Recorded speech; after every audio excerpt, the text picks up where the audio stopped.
Welcome back, students. Let's start with the achievements of Mendeleev periodic table. तो students, इनकी पहली achievement means इनके table से जो पहली अचीवमेंट थी वो थी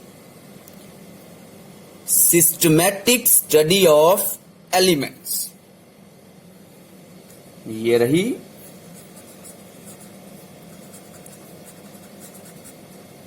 सिस्टमैटिक स्टडी ऑफ एलिमेंट्स।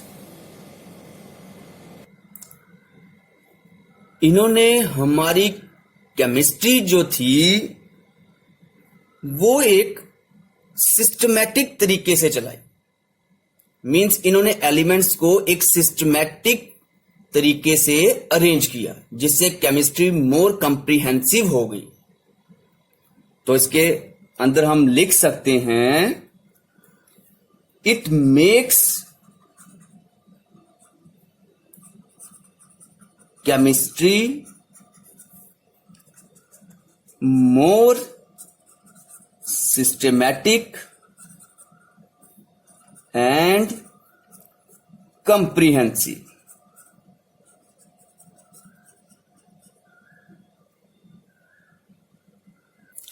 तो स्टूडेंट्स, इसी पॉइंट को समझाने के लिए मैं आपको उसी टेबल पे ले जाता हूं जिसे हम समझ रहे थे। तो ये रहा टेबल। तो स्टूडेंट्स देखिए, ये टेबल था उनका। देखो उन्होंने कितने सिस्टमैटिक ढंग से इन एलिमेंट्स को अरेंज किया है। 63 एलिमेंट्स को अरेंज करना इतना आसान नहीं था, बट देखो उन्होंने एक सिस्टमैटिक तरीके से इनको अरेंज किया। जैसे हाइड्रोजन के नीचे लिथियम को रखा, बेरिलियम, बोरान, इन सभी को प्रॉपर प्लेसेस दी, जिसकी वजह से हमारी केमिस्ट्री मींस हमें एलिमेंट्स लर्न करना इजी हो गया। अब आपको पता ही है, हाइड्रोजन की प्रॉपर्टीज पता चल जाए तो हमें सभी की प्रॉपर्टीज पता चल जाएंगी। आसान, सिर्फ नाम याद रखेंगे, प्रॉपर्टीज खुद में खुद पता चल जाएगी हमें। तो हो गया ना स्टूडेंट्स, लर्न करना इजी। तो अब हम चलते हैं सेकंड टॉपिक पे। तो स्टूडेंट्स, हमारा जो बी पार्ट है मींस सेकंड पॉइंट है, इन्होंने एलिमेंट्स कैसे अरेंज की थी। तो लिखेंगे elements are arranged in order of their increasing atomic mass. तो इन्होंने कैसे अरेंज की थी, इंक्रीजिंग एटॉमिक मास के अकॉर्डिंग। इस पॉइंट को समझाने के लिए भी मैं आपको टेबल पे ले जाता हूं। तो स्टूडेंट्स ये देखिए वो टेबल। देखिए हाइड्रोजन का मास था 1.008, उसके बाद आया लिथियम, लिथियम का था 6.9, बेरिलियम का आया 9.01, बोरान का आया 10.81। देखो मास इंक्रीज होता जा रहा है। तो वही उन्होंने अपने कंसेप्ट में बताया कि जो ये एलिमेंट्स अरेंज की गई हैं, ये अरेंज की गई हैं इंक्रीजिंग एटॉमिक मास के according. Means step by step mass जो है वो बढ़ता ही जाएगा। होप आपको सेकंड पॉइंट समझ आया होगा। तो अब हम चलते हैं अपने थर्ड पॉइंट की तरफ। तो स्टूडेंट्स, हमारा C part means third point जो है वो ये है कि अगर हमें ग्रुप की प्रॉपर्टीज चाहिए तो उसकी एक भी एलिमेंट की प्रॉपर्टी पता चल जाए, तो आपको पता था हमें पूरे ग्रुप की एलिमेंट्स की प्रॉपर्टीज पता चल जाती थी। वही लिख रहा हूं, one can easily guess the properties of a particular group. Means जिस ग्रुप की भी हमें चाहिए पर्टिकुलर ग्रुप, कैसे, बाय नोइंग, क्या जान के, उसकी सिर्फ एक एलिमेंट की नेचर को जान के, bye knowing the nature of one of the element present in that group, उस ग्रुप की किसी भी एलिमेंट जो उस ग्रुप में प्रेजेंट है, किसी भी एक एलिमेंट की प्रॉपर्टीज जान के हम पूरे ग्रुप की प्रॉपर्टीज गेस कर सकते हैं कि किसकी क्या प्रॉपर्टीज होंगी। तो यही समझाने के लिए मैं फिर से टेबल पे ले जाता हूं। तो देखिए स्टूडेंट्स, जैसे हाइड्रोजन की प्रॉपर्टी पता चल जाए तो हमें लिथियम की भी पता चल जाएगी, सोडियम की भी पता चल जाएगी, पोटेशियम की, रुबिडियम की, सीजियम की, सभी की पता चल जाएंगी। सिर्फ कैसे? एक किसी एलिमेंट की, मींस अगर जरूरी नहीं है हाइड्रोजन की, सोडियम की भी पता चल जाए तो इन सभी की पता चल जाएगी। मींस किसी एक एलिमेंट की अगर हमें पता चल जाए तो उस पूरे ग्रुप की प्रॉपर्टीज हम गेस कर सकते हैं कि क्या क्या होंगी। अब हम सेकंड टॉपिक की तरफ चलेंगे। तो स्टूडेंट्स, अब हम second achievement means second topic की तरफ चलेंगे। फर्स्ट क्या था? Systematic study of elements. अब जो सेकंड है वो ये है प्रिडिक्शन ऑफ न्यू एलिमेंट्स। जो एलिमेंट्स डिस्कवर भी नहीं हुई थी उनकी प्रिडिक्शन पहले से हो गई थी कि वो कहां फिट बैठेंगी। कैसे? जो उन्होंने गैप रखे थे, टेबल में गैप थे ना, तो वही इसके बारे में लिख लेते हैं, फिर हम टेबल पे जाएंगे। उस वक्त कितनी एलिमेंट्स थी? At that time only 63 elements were known. उस वक्त कितनी एलिमेंट्स थी? सिर्फ 63। बट मेंडलीव जी ने क्या किया? बट मेंडलीव प्रिडिक्टेड, उन्होंने क्या प्रिडिक्ट कर दिया था पहले से ही?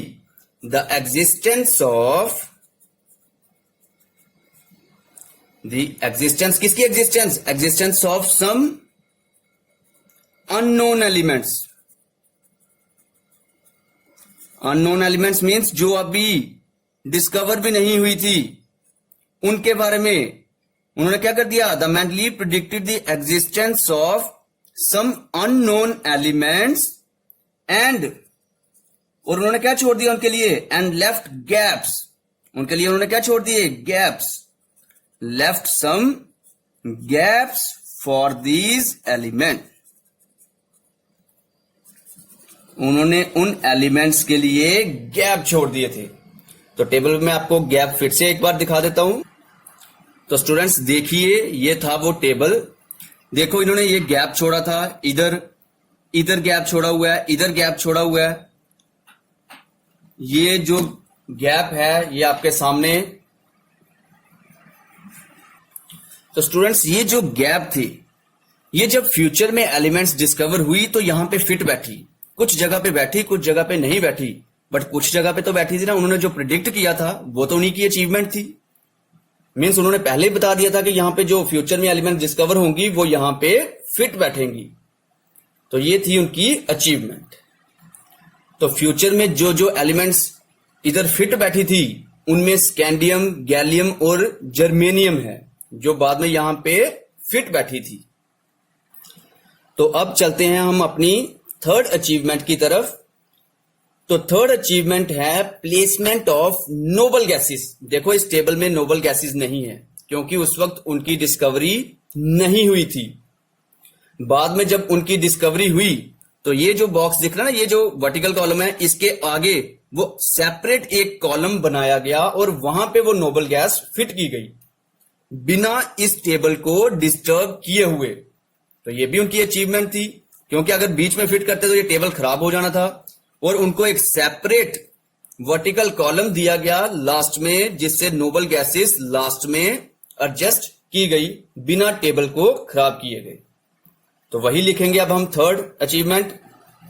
तो स्टूडेंट्स, हमारी थर्ड अचीवमेंट जो थी वो ये थी प्लेसमेंट ऑफ नोबल गैसेस। जो मैंने अभी आपको समझाया कि जो फ्यूचर में बाद में डिस्कवर हुई थी उनको लास्ट में एक वर्टिकल कॉलम दिया गया। तो उसके बारे में लिखेंगे क्या? Noble gases were discovered. क्या डिस्कवर्ड हुई थी वो? वेरी लेट, बड़ी लेट डिस्कवर हुई। बिकॉज,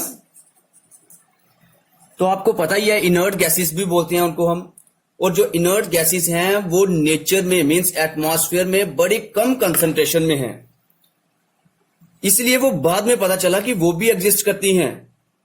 तो वही लिखेंगे, because they are inert and present in atmosphere. वो एटमॉस्फेयर में प्रेजेंट हैं, किसमें? Present in atmosphere in very low concentration, बड़ी कम कंसंट्रेशन में। इसलिए उस पर ज्यादा फोकस नहीं किया गया था पहले, क्योंकि पता ही नहीं था कि वो एग्जिस्ट करती है। इतनी कम अमाउंट में तो वो होती है। One of the achievement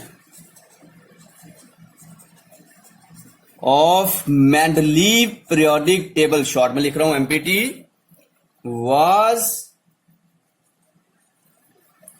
when the gases were discovered, कि जब वो गैसेस डिस्कवर्ड हुई तो क्या किया गया था? They could be placed. कहां पे प्लेस किया गया था? मैंने आपको बताया, टेबल के बिल्कुल लास्ट वाले वर्टिकल कॉलम में। तो वही लिखेंगे, they could be placed in a new group, वो जो लास्ट में था, विदाउट डिस्टर्बिंग, बिना डिस्टर्ब किए, किसको? टेबल को। Without disturbing the table and order. ना ही टेबल डिस्टर्ब हुआ, ना ही वो ऑर्डर जो उन्होंने अपने टेबल में बनाया था। तो स्टूडेंट्स, ये थी अचीवमेंट्स मेंडलीव पीरियोडिक टेबल की। इतना सब करने के बाद भी आपको पता ही है वो लॉ क्या हो गया था? फेल। अब वो क्यों फेल हो गया था, किन कारणों से फेल हो गया था, वो कारण बनेंगे उसकी लिमिटेशंस, या फिर हम बोलते हैं एनॉमलीज। तो अब हम डिस्कस करेंगे उसकी एनॉमलीज। तो ये रहा आपकी अब जो स्टार्टिंग पॉइंट है वो है एनॉमलीज ऑफ एमपीटी, शॉर्ट में मेंडलीव पीरियोडिक टेबल। एनॉमलीज को लिमिटेशंस भी बोल सकते हैं, ठीक है, शॉर्टकमिंग्स भी बोल सकते हैं, वीक पॉइंट्स भी बोल सकते हैं, बड़े सारे नेम हैं। तो सबसे पहली एनॉमली जो थी वो थी position of hydrogen, position of hydrogen, कि हाइड्रोजन की पोजीशन जो उस टेबल पे है वो क्या नहीं थी? एक्यूरेट नहीं थी। अब आप सब सोच रहे होंगे कि क्यों नहीं थी, तो मैं पहले उस टेबल पे ले जाता हूं। तो स्टूडेंट्स, ये रहा वो टेबल, ध्यान से देखिए। ये रहा वो हाइड्रोजन जिसकी हम बात कर रहे हैं कि इसकी पोजीशन जो है वो एक्यूरेट नहीं है। तो बेटा सबसे पहले मैं आपको बता दूं, इसकी प्रॉपर्टीज इसके साथ मैच करती हैं, नो डाउट, बट हाइड्रोजन की प्रॉपर्टीज इन हैलोजेंस के साथ भी मैच करती है, means fluorine, chlorine, bromine, iodine के साथ भी मैच करती है। तो फिर इसको हमने हैलोजेंस के साथ क्यों नहीं लिखा? ये जो अल्कली मेटल्स हैं इन्हीं के साथ क्यों लिखा? तो ये बहुत बड़ा स्टेप था, मींस बहुत बड़ी लिमिटेशन थी कि हाइड्रोजन को अल्कली मेटल्स के साथ रखा गया, हैलोजेंस के साथ क्यों नहीं रखा गया? तो यही वीक पॉइंट बना उनके फेलियर का। तो उसके बारे में थोड़ा सा लिख लें। तो लिखेंगे position of hydrogen is not clear in Mendeleev periodic table, क्योंकि वो रिजेंबल करता था किनके साथ? अल्कली मेटल्स के साथ भी और हैलोजेंस के साथ भी। तो मैं इनके कुछ कंपाउंड्स बता दूं, जैसे अल्कली मेटल्स में सोडियम ले लो। अब सोडियम क्लोरीन के साथ मिलकर बनाता है सोडियम क्लोराइड, वैसे ही हाइड्रोजन भी क्लोरीन के साथ मिलकर क्या बनाता है? Hydrogen chloride. ये एसिड भी है HCl। जो सोडियम है वो ऑक्सीजन के साथ मिलकर बनाएगा सोडियम ऑक्साइड, वैसे ही हाइड्रोजन भी ऑक्सीजन के साथ मिलकर बनाएगा हाइड्रोजन ऑक्साइड, जिसे हम वाटर भी बोलते हैं। देखो, जैसे जैसे सोडियम बना रहा है वैसे वैसे हाइड्रोजन बना रहा है। एक और एग्जांपल लेते हैं। अब सोडियम की सल्फर के साथ रिएक्शन करवा के क्या बनेगा? सोडियम सल्फाइड, तो Na2S। वैसे ही हाइड्रोजन भी सल्फर के साथ मिलकर क्या बनाएगा? Hydrogen sulphide. एक जैसे। तो ये सारी प्रॉपर्टीज अल्कली मेटल्स की तरह ही बता रहा है हाइड्रोजन, बट ये हैलोजेंस भी है, मींस हैलोजन गैस भी है, ये उनके साथ भी इनकी प्रॉपर्टीज मैच करती है। फिर इसको अल्कली मेटल्स के साथ रखा गया, हैलोजेंस के साथ क्यों नहीं रखा गया? तो यही कारण था उसके फेलियर का सबसे पहला, मींस उसकी फर्स्ट एनॉमली। तो अब हम डिस्कस करेंगे सेकंड एनॉमली नेक्स्ट पेज पे। तो स्टूडेंट्स, हमारी सेकंड एनॉमली जो है वो ये है आइसोटोप्स। नाम सुना है? वही पॉइंट लिख रहा हूं, पोजीशन ऑफ आइसोटोप्स। तो बेटा आइसोटोप्स क्या होते थे? तो आइसोटोप्स होते थे atoms of same element, means same element के atoms having same atomic number but different mass number. जैसे हाइड्रोजन के H1 एटॉमिक नंबर और मास नंबर 1, H12, H13। ये जो आइसोटोप्स हैं ये हैं हाइड्रोजन के, मींस हाइड्रोजन 1 मास पे भी है, हाइड्रोजन 2nd मास पे भी है और हाइड्रोजन मास 3 पे भी है। अब बात करें मेंडलीव जी के टेबल की। उन्होंने अरेंज किया था एटॉमिक मास के अकॉर्डिंग। इसके अकॉर्डिंग? एटॉमिक मास के अकॉर्डिंग। तो हाइड्रोजन का मास 1 भी होता है, 2 भी होता है, 3 भी होता है। तो अगर मास 1 वाले को फर्स्ट बॉक्स में रखा गया तो हाइड्रोजन 1, 2 वाले को तो सेकंड बॉक्स में रखना चाहिए, 1, 3 वाले को तो थर्ड बॉक्स में रखना चाहिए, बट उन्होंने तो हाइड्रोजन को एक ही बॉक्स में रखा है। तो ये उनके फेलियर का एक कारण बना कि अगर आप मास के अकॉर्डिंग अरेंज कर रहे हो तो इन तीनों को सेपरेट बॉक्सेस दिए जाने चाहिए। बट क्या दिए उन्होंने? नहीं, उन्होंने तो हाइड्रोजन को सिर्फ एक ही बॉक्स दिया। तो ये कारण रहा उनकी फेलियर का। तो हम लिख सकते हैं पोजीशन ऑफ आइसोटोप्स। क्या लिखेंगे? Position of isotopes is not clear. कहां पे क्लियर नहीं था? In the modern periodic table, sorry modern बोल रहा हूं, मेंडलीव पीरियोडिक टेबल। कि उन्होंने तो पोजीशन ऑफ आइसोटोप्स के बारे में तो बताया ही कुछ नहीं। और अगर हम मास के अकॉर्डिंग चले तो इनको सेपरेट सेपरेट बॉक्सेस मिलने चाहिए, बट सेपरेट बॉक्स तो मिला ही नहीं इनको, इसीलिए ये फेलियर का एक कारण बना। तो अब हम चलते हैं थर्ड एनॉमली की तरफ। तो हमारा थर्ड जो एनॉमली है वो ये है एनॉमलस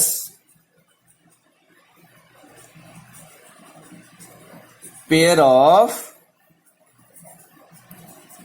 certain elements.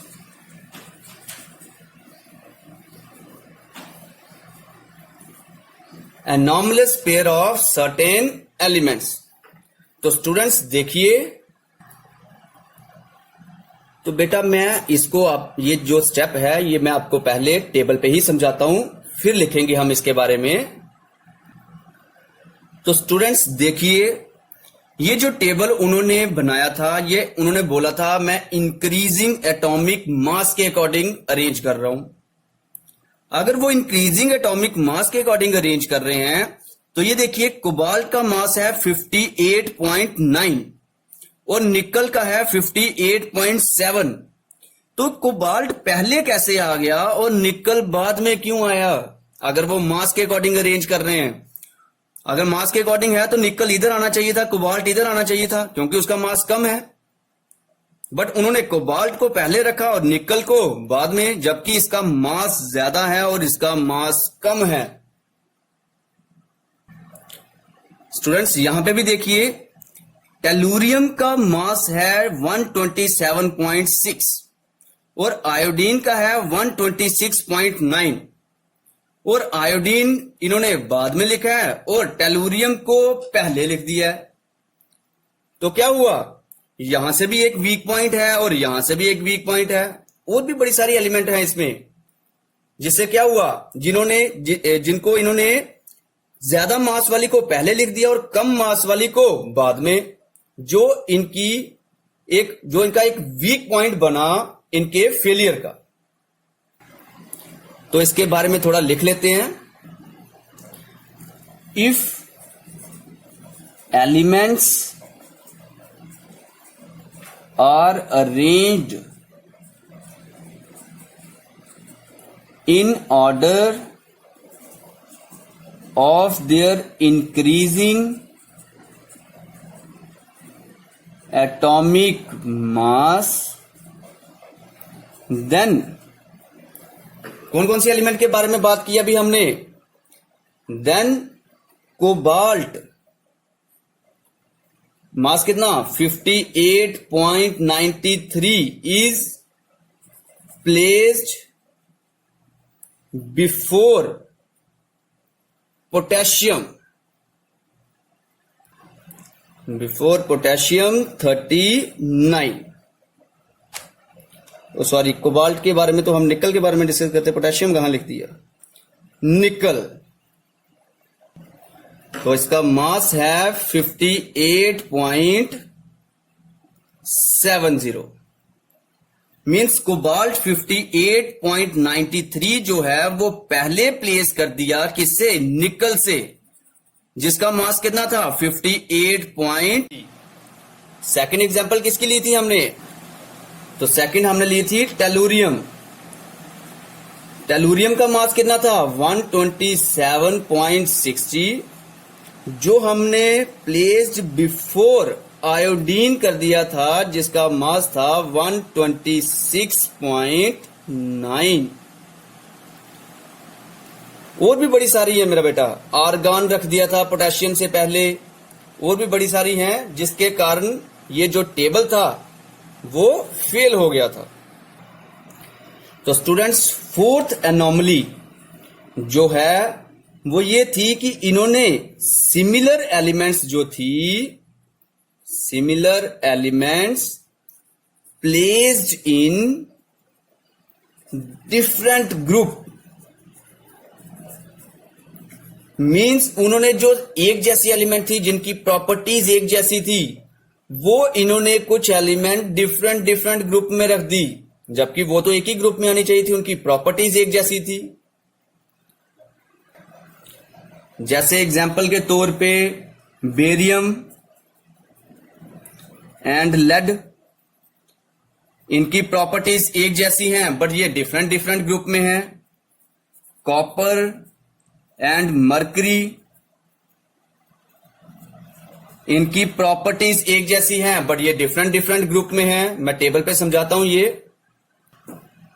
तो स्टूडेंट्स ये देखिए, बेरियम ये ग्रुप सेकंड में और ये लेड ग्रुप 4 में। जबकि बेरियम और लेड की प्रॉपर्टीज एक जैसी हैं।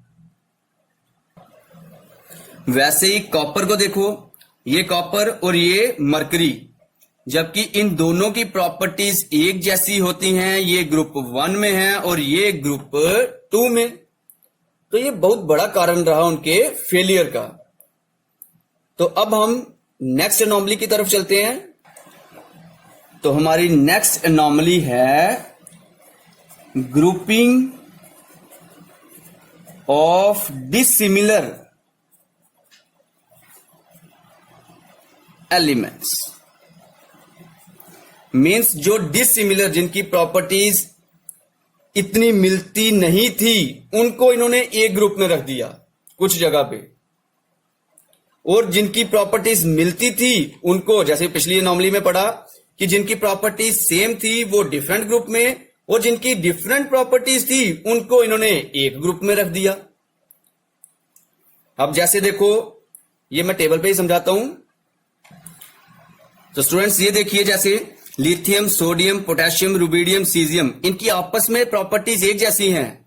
बट देखो, कॉपर, सिल्वर और गोल्ड भी इन्हीं के साथ रखा है। ये कॉइनेज मेटल हैं और ये अल्कली मेटल्स हैं। इनकी प्रॉपर्टीज थोड़ी सी बिल्कुल एक जैसी हैं, बट क्वाइट डिफरेंट भी हैं। बट इन्होंने रखा क्या, इन्होंने इनको एक ग्रुप में रख दिया, जबकि इसकी प्रॉपर्टीज और इनकी प्रॉपर्टीज में डिफरेंस भी बड़े ज्यादा हैं। तो ये बहुत बड़ा कारण रहा उनके फेलियर का। देख रहे हो स्टूडेंट्स, ये देखिए, ये हैं अल्कली मेटल्स और ये क्या थे, कॉइनेज मेटल्स। बेटा इनकी प्रॉपर्टीज में बड़े सारे डिफरेंसेस हैं, बट इन्होंने इनको एक ग्रुप में रखा है। ये देखो ग्रुप 1, जिस कारण क्या हो गया, ये जो टेबल था वो फेलियर की तरफ चलता गया। तो स्टूडेंट्स हम चलते हैं अपनी नेक्स्ट एनॉमली पे। तो हमारी नेक्स्ट एनॉमली है पोजीशन ऑफ एलिमेंट्स। कौन सी एलिमेंट्स? Of group 8। तो अब पहले मैं आपको ग्रुप 8 ही दिखा देता हूं, उसके बाद इसके बारे में थोड़ा लिख लेंगे। तो स्टूडेंट्स ये देखिए आपका ग्रुप 8। अब इसमें देखिए इन्होंने टोटल 9 एलिमेंट्स डाली हुई हैं, वो भी 3-3 के ट्रेड में। ये देखिए 3-3 के ट्रेड में 9 एलिमेंट्स डाल दी हैं। मींस एक ही बॉक्स में 3-3 एलिमेंट्स डाल दी, जो इनकी फेलियर का एक बहुत बड़ा कारण रहा। क्या कि इन्होंने 9 एलिमेंट्स क्या कर दिए, 3 ट्रेड्स बना के 8th ग्रुप में डाल दिए और उनको बाहर सेपरेट प्लेस दे दी हुई है अलग से। ये देखिए, ये जो 8th ग्रुप है बिल्कुल लास्ट में डाल के इनको 9 एलिमेंट्स को 3 ट्रेड्स में बना के रख दिया है, जो इनके फेलियर का बहुत बड़ा कारण रहा। होप आप सभी को समझ आया होगा। तो इसके बारे में आप लिख सकते हो कि इन्होंने 9 एलिमेंट्स को 3 ट्रेड्स बना दिए। 9 एलिमेंट्स के 3 ट्रेड बना के आउटसाइड द टेबल, मींस यहां बोल सकते हो at the end of the table उसको एडजस्ट कर दिया, जो इनके फेलियर का कारण रहा। होप आप सभी को समझ आया होगा। Thank you.